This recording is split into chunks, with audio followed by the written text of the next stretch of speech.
Hello, welcome. সকলকে স্বাগত জানিয়ে শুরু করছে আরেকটি ব্লগ। সবাই কেমন আছেন? নিশ্চয়ই খুব ভালো আছেন। আমিও বেশ ভালো আছি। তো আজকে ব্লগটা হচ্ছে রাত থেকে শুরু করব। তার আগে বলে দিই, শুভ নববর্ষ, আন্তরিক ও প্রীতির শুভেচ্ছা সকলকে জানাই। আর আজকে হচ্ছে রাত বেজে সন্ধে বেজে 7টার মতো। তো হঠাৎ করে একটু ঘুমিয়েছিলাম, শরীরটা একটু অনেকটাই ক্লান্ত লাগছিল। তো উঠে দেখছি কৃত্তিকার বাবা মানে আমার হাজব্যান্ড বাজার থেকে অল্প করে চিকেন নিয়ে এসেছিলো। তো চিকেনটা হচ্ছে জোগাড় করে রান্নার জন্য প্রিপারেশন করছিল। তো আমার হচ্ছে ওর হাতে চিকেন খেতে খুবই ভালো লাগে। আমি তো রেগুলার রান্না করেই থাকি, তো সেটা না আর বন্ধুরা ভালো লাগে না খেতে।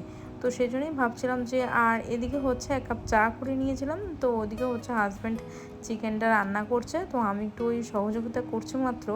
আর এদিকে হচ্ছে আমি একটু চা নিয়ে চলে এসেছি, চা বলতে গ্রিন টি। তো আমার এখন পুরোটাই কন্ট্রোল করতে হবে খাবার, কিন্তু বন্ধুরা জানেন তো আমি না খাবারটাকে একদম কন্ট্রোল করতে পারি না। কী করব, সমস্যা, কিন্তু আমার খেতেই হবে। তো আমাকে হচ্ছে খেতে হবে, খাবারটা পুরো মেপেই খেতে হবে। সেজন্য বেশি খাওয়া যাবে না, ভাত কম খেতে হবে, না হয় রুটি খেতে হবে, সকালে কিছু খেতে হবে। তো আমার একটা সমস্যা হচ্ছে, সেজন্য খাবারটাকে একদমই কমিয়ে আনতে হবে, না হলে গ্যাসের প্রচণ্ড সমস্যা হবে। তো সেই জন্যে আর কি হচ্ছে সেটা আর বললাম না। তো আমার মাঝেই শরীরটা খুব একটা ভালো যাচ্ছে না। তো ভাবছি নতুন বছরের দিনেই শুরুতে যদি এরকম শরীর খারাপ নিয়ে বা থাকে, তাহলে সংসারে কাজকর্ম করবই বা কীভাবে, বা সংসারের যে সমস্ত ভালোবেসে কাজটা করছি সেটা করবই বা কীভাবে। তো সেটা একটা নিয়ে চিন্তাভাবনা করছি, যে টেনশন হচ্ছে যে কীভাবে আমি কৃতিকাকে পড়াতে হবে, ওকে মানুষ করতে হবে, সব কিছু তো করতে হবে না বন্ধুরা। তো সেজন্যই নিজেকে সুস্থ রাখতে গেলে একদম মেপে মেপে খেতে হবে। তো সেজন্যই তো অল্প করে চিকেন, তো আমি শুধু ডাল দিয়ে আর হালকা 1 পিস 2 পিস চিকেন দিয়েই খেয়েছিলাম। কিন্তু যে মাঝে একদিন বাইরে খেয়েছিলাম, সেজন্য শরীরটা খুব খারাপ হয়েছিল। তো বাইরের খাবার তো একদমই খাওয়া যাবে না। তো খেয়েও ফেলেছিলাম, একদিন রেস্টুরেন্টে গিয়েছিলাম, তো সেটা তোমার সাথে শেয়ার করব। তো এটা হচ্ছে পরের দিন সকালবেলা। আর ওদিকে দেখলে মিক্সচার যে গ্রাইন্ডারটা ছিল একদম নোংরা হয়েছিল, সেটা ক্লিন করে নিলাম। তো এখানে হচ্ছে মাছ নিয়ে যাচ্ছিলেন এক দাদা, তো সেখান থেকে একটু মাছ নিয়ে নিলাম 1 কিলো মতো। তো সেই মাছ নিয়েছি দেখো, আর কিছুটা রান্না করব, কিছুটা হচ্ছে ফ্রিজে রাখবো।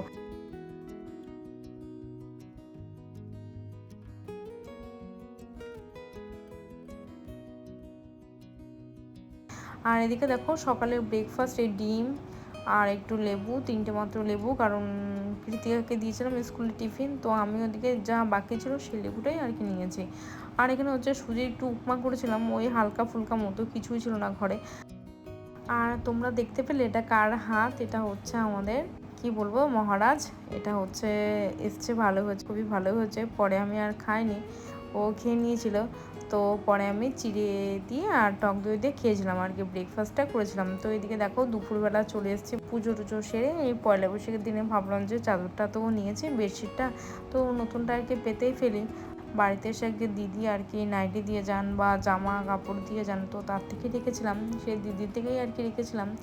তো চাদরটা আমার কাছে ভালো লেগেছে, তোমাদের কাছে কেমন লেগেছে তোমরা বন্ধুরা জানিও। আর দেখো পুরো গ্রিন গ্রিন হয়ে আছে, এদিকে হচ্ছে গাছ, ব্যাম্বু ট্রি আছে, আর এদিকে হচ্ছে চাদরটা হচ্ছে গ্রিন। সেজন্য ভাবলাম যে এটাই আজকে পেতে ফেলি, বছরের প্রথম দিন। তো দেখো এখানে হচ্ছে মোটামুটি কমপ্লিট হয়ে গেছে আমার গোছানো। তো এরকম লাগছে দেখতে, তোমরা জানিও বন্ধুরা কেমন লাগছে। তো ইলাহি কোনো ঘর না, কোনো রাজপ্রাসাদ না, মোটামুটি একটা ঘর, সেটাকে গুছিয়ে রাখার চেষ্টা করি। পয়লা বৈশাখের আগের দিন মায়ের বাড়িতে একটু যাচ্ছিলাম, তো সেটাই তোমাদের সাথে শেয়ার করলাম। তো মা নিমন্ত্রণ করেছিল, তো ছুটি ছিল, সেজন্য ভাবলাম যে মায়ের কাছ থেকে একটু ঘুরে আসি। আর সন্ধ্যাবেলা কিছু রান্না করিনি বাড়িতে এসে, তো ভাবলাম যে একটু আজকে বাইরে খাওয়াই যাক। তো অনেকদিন পরে আবার যে বাইরে খেতে আসলাম, তো এটা জানি স্বাস্থ্যের পক্ষে ভালো না, তবুও একটু খেয়ে নিলাম। আর তারপরে আসার পথে হচ্ছে দেখো একটু বাসনের দোকানে গিয়েছিলাম, আর কিছু বাসনপত্র কেনা ছিল, আঁকার খাতা, আঁকার যে কিছু জিনিসপত্র সেগুলো কেনা ছিল, সেগুলো নিলাম, যেহেতু কৃতিকার আঁকার একটা এক্সাম আছে সেজন্য। তো এখানে হচ্ছে মিক্সচারের যে বাটিটা ছিল সেটা নিয়েছিলাম, আর খুব একটা ভালো হয়নি বাটিটা। তো তো এখানে একটা থালা নিয়েছিলাম, আর এই দুটো আর কি বাটি নিয়েছিলাম, আর এদিকে হচ্ছে একটা খুন্তি নিয়েছিলাম, আর এই দুটো বাটি নিয়েছিলাম।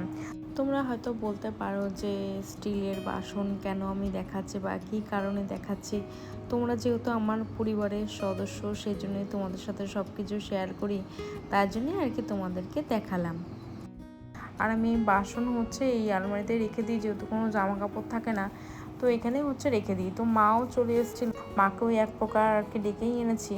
তো দেখো এখানে মা বসেছিল, মার সাথে একটু কথা বলছিলাম আর কাজ করে নিচ্ছিলাম, যেহেতু মা এসছে। আর বেডশিটটা হচ্ছে নোংরা হয়ে গেছিলো, তো ভাবলাম এটা পেতে দিই। এই বেডশিটটা আর কি নতুন নয়, ওই আর কি কাঁচা, কিন্তু একদম ক্লিন বেডশিট।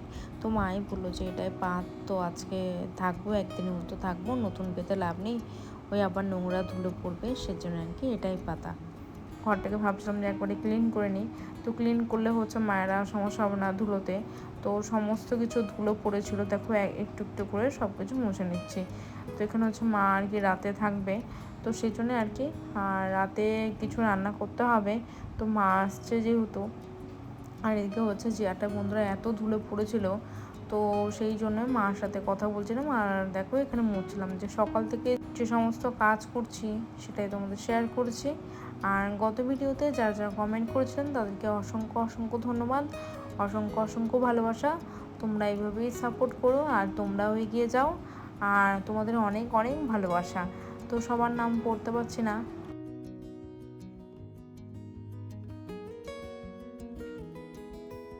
তো দেখো এখানে হচ্ছে মোটামুটি জানলাটাও হচ্ছে ক্লিন হয়ে গেছে। তো এক এক করে সমস্ত ঘর আর কি এইভাবে ক্লিন করে নেব। তো এই বৈশাখ মাসের মধ্যে যেহেতু এখন ঝড় আর কি ধুলো ঝড় হয়, তো সেজন্য ঘরের মধ্যে তো ফাঁক থেকে যায় অনেকটাই, সেখান থেকে আর কি ধুলো ঢুকে যায়, জানলার ফাঁক থেকে, দরজার ফাঁক থেকে, সেখান থেকে আর কি ধুলো ঢুকে যায়। তো দেখো এক এক করে সব কিছু ক্লিন করে নিলাম। তো এই পাশটাও হয়ে গেছে, আর ওই পাশটাও আর কি মোটামুটি ক্লিন হয়ে গেছে। আর এই টিভিটা ছিল, টিভিটার জায়গাটাও মানে আর কি ক্লিন করে নিচ্ছি। আর মোটামুটি পুরো কাজ আমার কমপ্লিট।